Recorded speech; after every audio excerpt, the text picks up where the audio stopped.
After saving a lion cub, a man is surrounded by the pride, and what they do is shocking. The muddy waters of the Mara River rushed around David Thompson's chest as he fought against the current. The drowning lion cub was holding on tightly to his shoulders. Just minutes earlier, the 34-year-old wildlife photographer had been setting up his camera equipment on the riverbank when he saw something that would change his life forever. A tiny cub falling into the flooded river, swept away by floodwaters that had risen overnight from heavy rains upstream. David had been taking photos of wildlife in Kenya's Masai Mara for 8 years, but he had never broken the most important rule of nature photography: never interfere with natural processes. Until now, the cub, no more than 4 months old, had been playing too close to the water's edge when the soft earth crumbled beneath his paws. His terrified squeals as he was dragged downstream by the powerful current broke through David's professional detachment. Without hesitation, David dropped his camera and jumped into the dangerous river. "I couldn't just watch him drown," David later told investigators. "Every instinct I had as a human being overrode my training as a wildlife photographer." The rescue nearly cost David his life. The Mara River during flood season is dangerous, filled with hidden debris and unpredictable currents that have taken the lives of countless animals and several humans over the years. As David fought to reach the struggling cub, a log hidden under the water struck his left shoulder, nearly knocking him unconscious. Only his determination to save the young lion kept him focused as he finally managed to grab the exhausted animal. The cub, weak from swallowing river water and panicked from the trauma, immediately wrapped his small paws around David's neck and held on with surprising strength.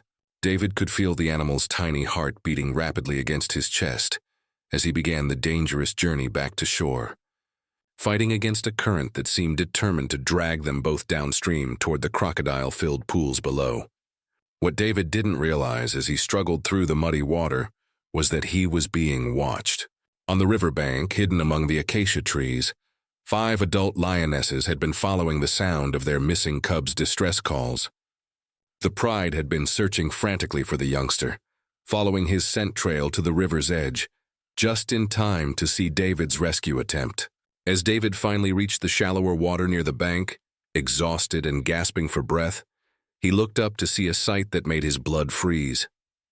The entire pride was there, not just the 5 lionesses, but also a massive male lion with a dark mane, all standing motionless in a half-circle around the water's edge. Their golden eyes were fixed on him and the cub he carried. David's mind raced through his options, but he quickly realized he had none. He was trapped in chest-deep water, holding a lion cub with 6 full-grown lions blocking his path to safety. Any sudden movement could trigger an attack that would end his life in seconds. The largest lioness, clearly the pride's leader, took a step closer to the water. David held his breath, expecting the worst. Lions are fiercely protective of their young, and here he was, a human stranger holding one of their cubs. Everything he knew about lion behavior told him this situation would end in tragedy. But something extraordinary was about to happen, something that would challenge everything scientists understood about lion thinking and social behavior. The leader's eyes weren't filled with anger or threat. Instead, David noticed something he had never seen in a wild predator's gaze during 8 years of wildlife photography: recognition and what appeared to be thankfulness. The cub in David's arms began making soft sounds, calling to his pride. The sound seemed to break the tense standoff, and what followed would be captured on David's waterproof action camera, which had been recording automatically throughout the entire incident. The leader stepped into the shallow water, her massive paws creating ripples as she moved closer to David. Every muscle in his body tensed, preparing for an attack that never came. Instead, the lioness stopped just 3 feet away and did something that went against every rule of predator behavior David had studied. She lowered her head in what could only be described as a bow. The gesture lasted several seconds, during which the other pride members remained completely still, as if witnessing a ceremony of deep importance. When the leader raised her head, she made direct eye contact with David. Not the threatening stare of a predator sizing up prey, but the steady gaze of acknowledgement between equals. The cub in David's arms grew more active, reaching toward his mother with tiny paws while making soft chirping sounds.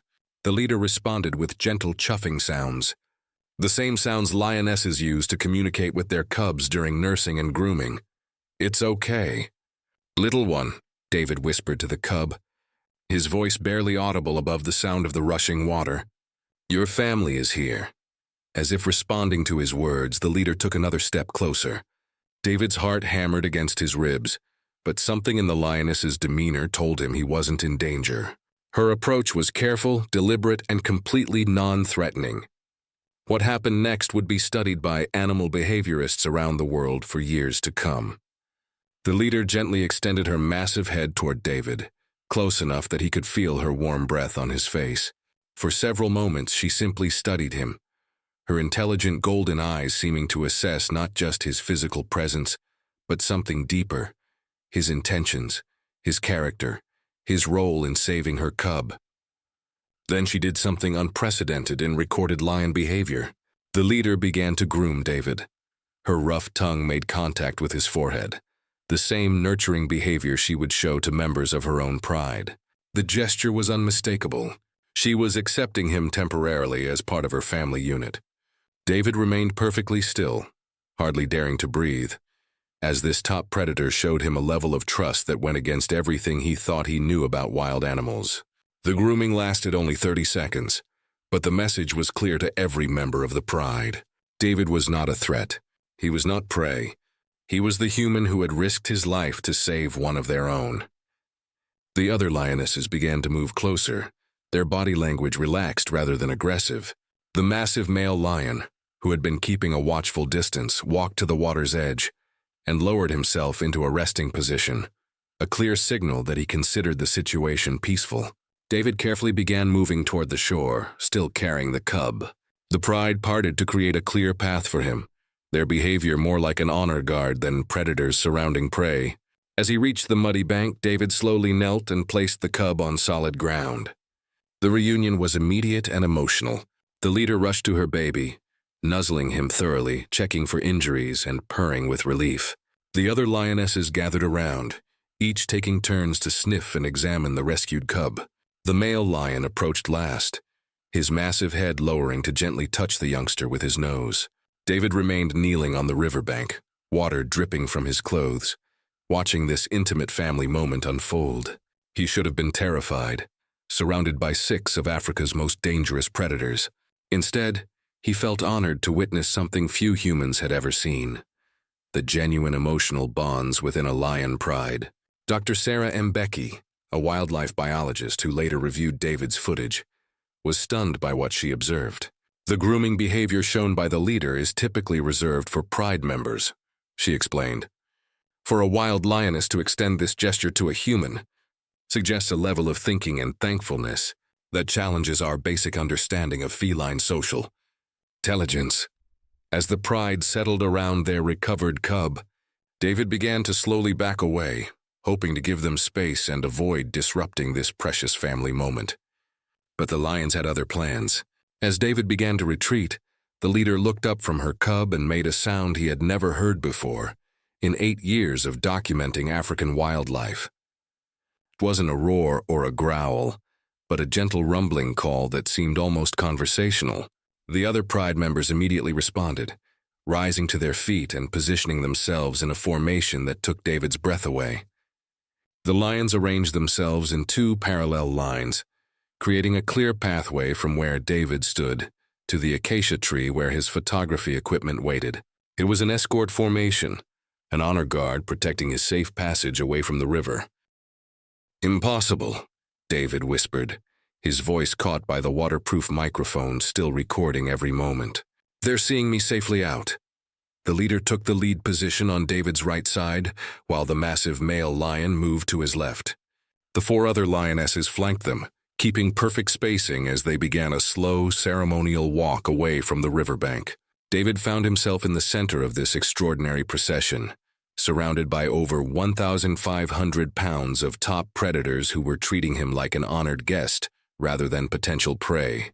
The rescued cub, now recovered enough to walk, trotted alongside his mother, occasionally looking up at David with what appeared to be curiosity rather than fear. Every few steps, the youngster would brush against David's leg, a gesture of familiarity that left David speechless. As they reached David's equipment, the Pride came to a halt. The leader approached David one final time, her massive head tilting slightly as she studied his face. Then, in a gesture that would be replayed millions of times on social media, she gently pressed her forehead against his. The same greeting behavior lions use with trusted Pride members. "Thank you," David whispered, not caring if the lions could understand his words. "Thank you for trusting me." The leader stepped back and released a soft chuff, a sound of contentment and farewell. One by one, each member of the Pride approached David, briefly touching him with their noses or rubbing against his legs. Even the massive male lion participated, gently bumping David's shoulder with his enormous head before moving away. The rescued cub was the last to say goodbye. The youngster sat directly in front of David, tilted his tiny head upward, and released a small sound that sounded remarkably like a thank you. David reached down and gently stroked the cub's head one final time, both of them seeming to understand that this moment would never be repeated.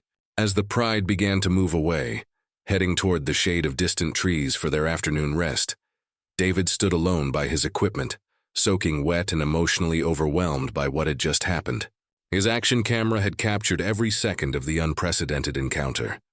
The footage would later be verified by wildlife experts, studied by animal behaviorists, and featured in documentaries around the world. Dr. Jane Goodall herself would call it one of the most remarkable displays of cross-species communication and thankfulness ever recorded. But for David, the technical analysis mattered less than the deep truth he had experienced firsthand. In that muddy river, surrounded by wild lions who should have seen him as a threat, he had witnessed something that science was only beginning to understand: the ability for genuine thankfulness and recognition across species barriers. The rescued cub grew to full adulthood under the protection of his Pride, and David continued his photography work in the Masai Mara. On several occasions over the following months, he came across the same Pride during his shoots. Each time, the leader would acknowledge him with a gentle chuff, and the now-grown lion he had saved would approach his vehicle without fear, sometimes resting in the shade it provided.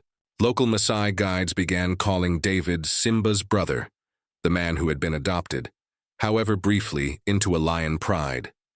Tourism operators started offering David Thompson tours, hoping to recreate the magic of his encounter, though none ever came close to copying the extraordinary trust and thankfulness he had experienced. Dr. Mbeki established the Thompson Mara Research Foundation to study the thinking and emotional abilities demonstrated by the Pride during the rescue. David's experience proves that the boundaries between human and animal consciousness are far more fluid than we ever imagined, she wrote in her groundbreaking paper. What we witnessed wasn't just animal behavior.